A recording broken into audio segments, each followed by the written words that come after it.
Here we go. I'm going to start to.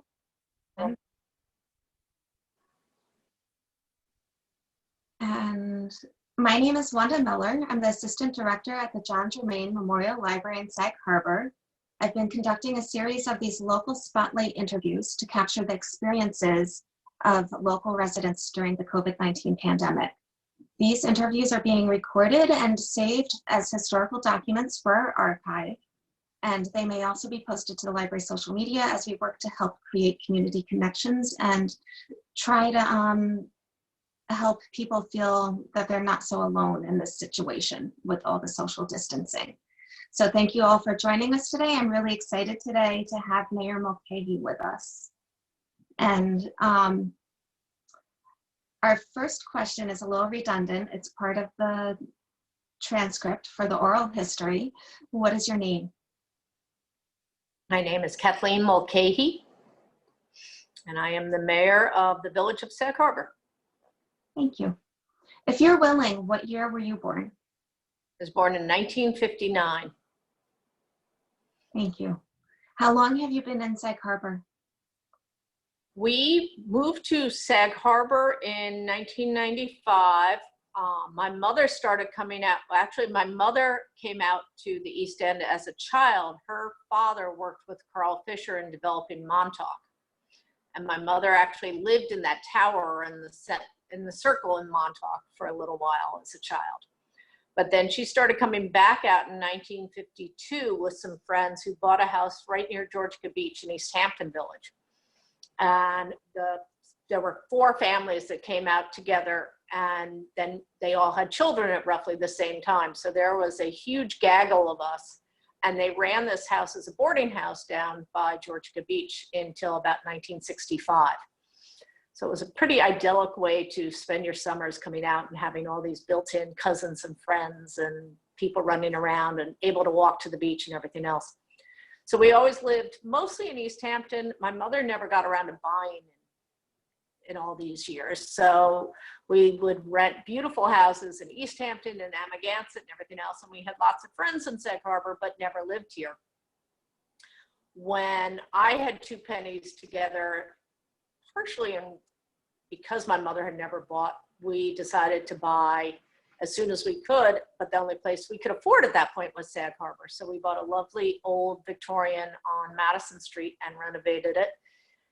And then a few years later moved out full time. Oh, that's great. That's fantastic. You have long roots here. What kind of work do you do as the mayor? This month or normally? Well, I guess a little bit, maybe some of the normal. So normally the job of the mayor is to work with the trustees and to work with the different departments at Village Hall and the different boards to keep the village moving forward. I ran on a campaign of collaboration and cooperation and sort of long-term planning, the idea of where do we go from here for Sag Harbor. So we were into that. We had lots of plans on how to do, a lot of things differently in Sag Harbor, and we were slowly getting them. And then all of this changed our lives dramatically. So since mid-March, my life has been a matter of phone calls and Zoom calls. So we have a COVID task force. That's myself, the deputy mayor, Tom Gardella, the chief of police, AJ McGuire, the head of the ambulance corps, Debbie O'Brien, and the head of the fire department, Stephen Miller. We met at the beginning pretty much every other day as we were trying to make sure we had the personal protection equipment for the ambulance and the fire department and our police force. And we still continue to meet on a regular basis, though Debbie and Steve are a little bit less involved because they are so busy being the head of the ambulance corps, and Debbie's also a nurse at Southampton, as well as Steve is a policeman in Southampton. AJ and Tom and I continue to meet on a regular basis. We also have a daily phone call with Suffolk County with Steve Ballone's office and all the mayors and village officials and police officials in Suffolk County. So that is 1 hour a day. The Board of Trustees has been doing more weekly meetings, sometimes twice a week even, by Zoom, just to keep everybody up to date on what's going on, but also because we have a constant change of resolutions, executive orders, and things like that that we need to stay on top of. There's also an East End Supervisors Call, and I am also on the board of the Suffolk County Village Officials Association. So I have a weekly call with them. So it's I spend a lot of time on Zoom and a lot of time on conference calls. And then when I'm not, we're trying to work on things to make the village safer and better.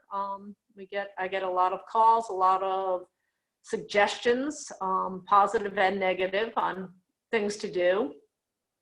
And we've got a lot of things planned. So, Are there any other things about COVID-19 that's changed your business and what you do? Well, it's changed a lot of things.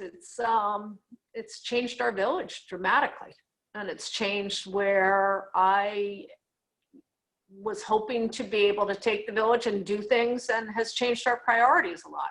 You know, if you had asked me what the priorities of the village were in February, I would have said, all right, well, finishing Long Wharf and then starting on Steinbeck Park and moving forward on that, and maybe trying new parking solutions for town and things like that.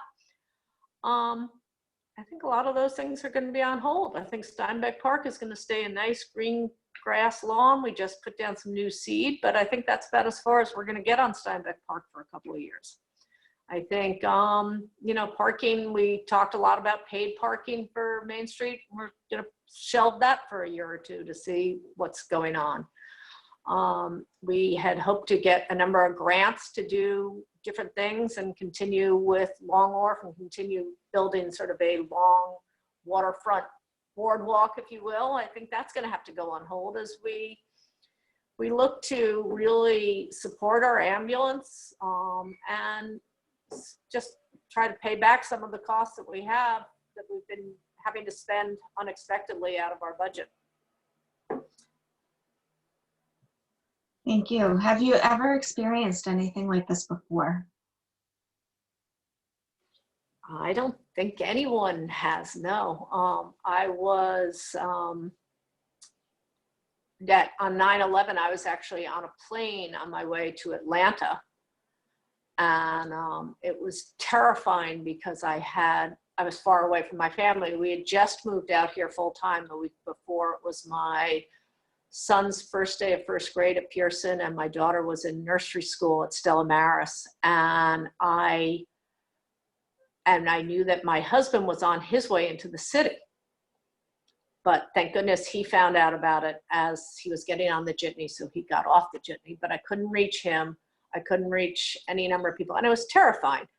And then finally actually reached Trustee Bob Plum and said, hey, Bob, I don't know if you even know we've moved out here, but I knew his daughter was at Stella Maris and his son was at the elementary school. I said, if they close, will you go pick up my kids too?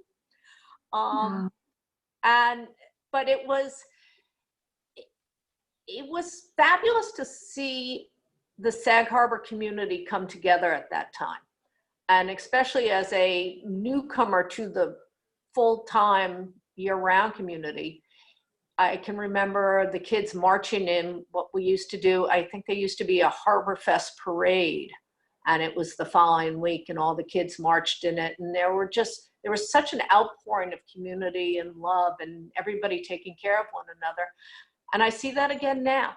And it makes my heart so warm that I'm part of Sag Harbor, that I live here, and that Sag Harbor has supported me in my campaign with mayor and in my mayorhood, I guess is the right word. But I do feel very supported by this community, both as a person and as a mayor. And it's wonderful to see everybody come together when you really need it. So that's I've been lucky to, when the chips are down, I've been here and it's been good. We're lucky in Sag Harbor. We are. How has this whole situation changed you personally?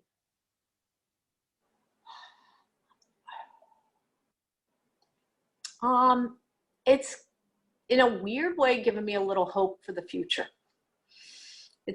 It's making, I hope, people re-examine their lives and rethink what's important to them.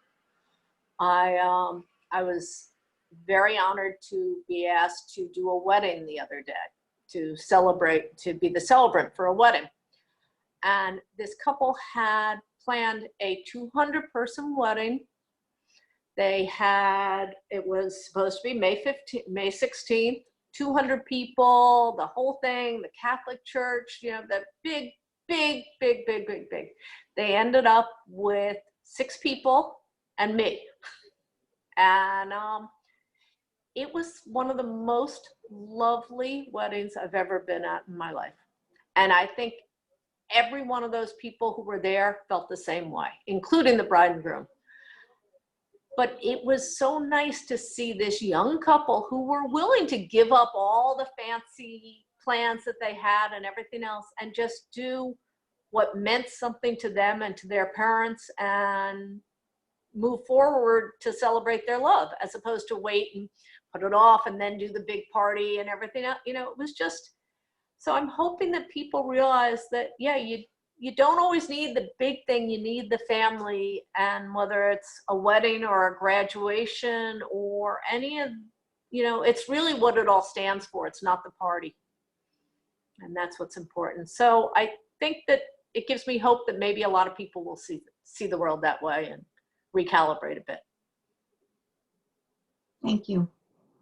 What routines are different for you now?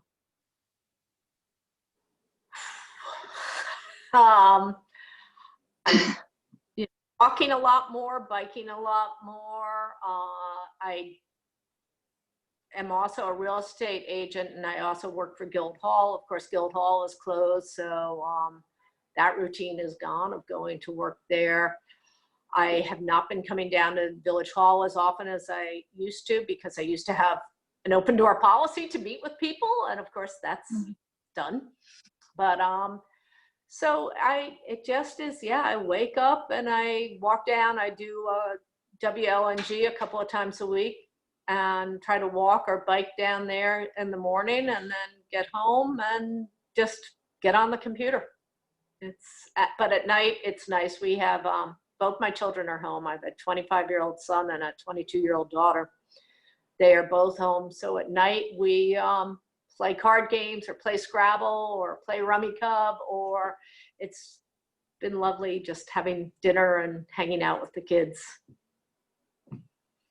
Oh, that sounds like a positive that's out of this. It has. Yeah.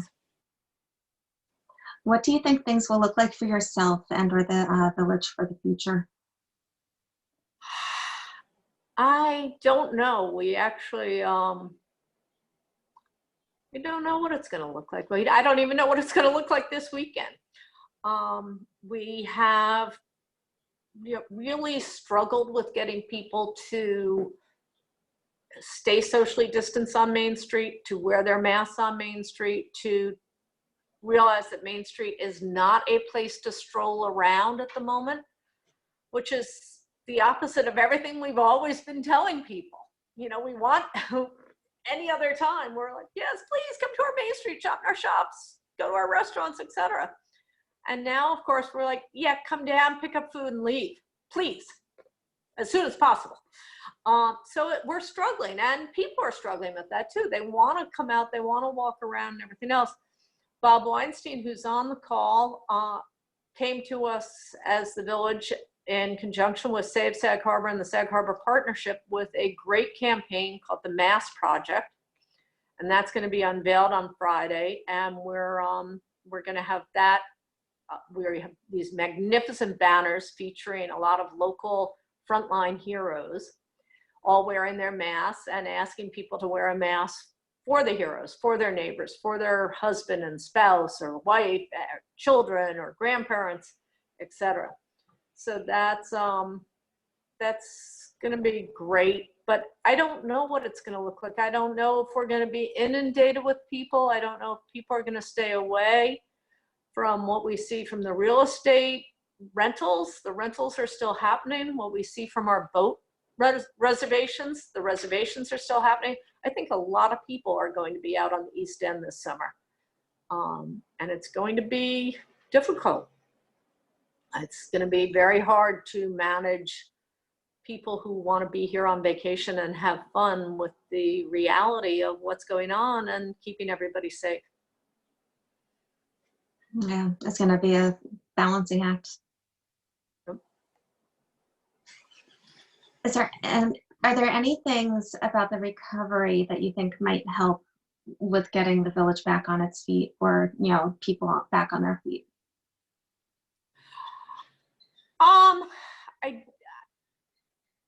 I don't know. We're working on trying a couple of different things. I know there's lots of talk about, oh, they're going to close Main Street. We are not going to close Main Street permanently and make it a pedestrian mall, much as some people would like us to, others would not.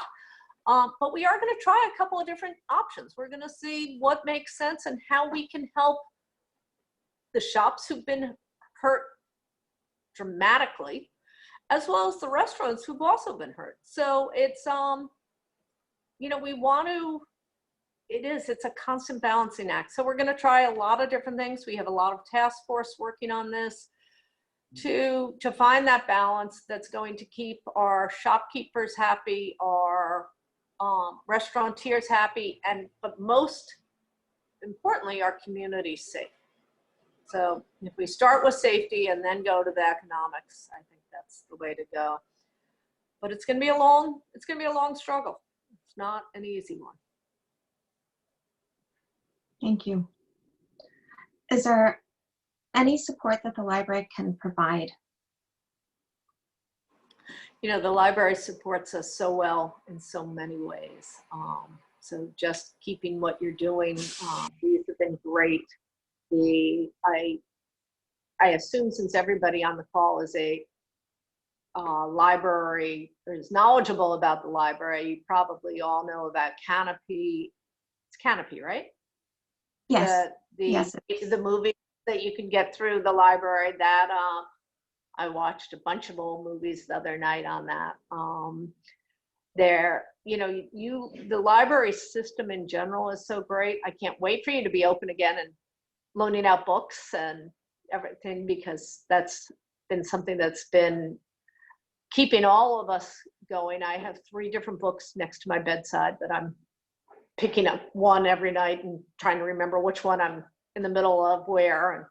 But it's the library is so key for us, and I know you guys have been doing a great job. Like, people who need to print things, people are sending it to the library and printing, or you'll be starting that. You guys do a great job, so just keep doing what you're doing and keep supporting Sag Harbor the way you do. Thank you. Thank you. Is there anything else about this experience that you would like to share with us? Keep safe. I think we've done a really good job. I'm, not only proud of Sag Harbor for being the community that we are, but also because we have done a really good job of staying safe. We are still on a per thousand, one of the lowest on Long Island, which I'm very proud of. But we have just these community members who have come up and have been so wonderful. The Sag Harbor Helpers and Bob with the mask program and the fire department and the ambulance. We've gotten great donations to the ambulance. We've had people get us masks and PPE out of seemingly thin air, and suddenly they arrive with cases of things for the ambulance and the fire department and the police department. So it's, Sag Harbor, keep being Sag Harbor is really the message. And we'll survive. Thank you. Have there been any silver linings for you in this, or anything that's inspired you during the pandemic? The wedding the other day, and this young couple really inspired me, that they were able to just turn on a dime and like say, okay, yeah, all that other stuff wasn't important. What's really important is that we love each other and that we want to share that love the right way. So that was nice. And my children being home is always a silver lining, because otherwise I would have been very lonely. And I got a grand cat too in the deal. So Oh, around. That's great. Thank you so much. I don't know if anyone else here has questions for Mayor Mulcahy. If you do, there might be an icon on your screen that lets you raise your hand. I'm just trying to look through to see if there's anyone who is responding.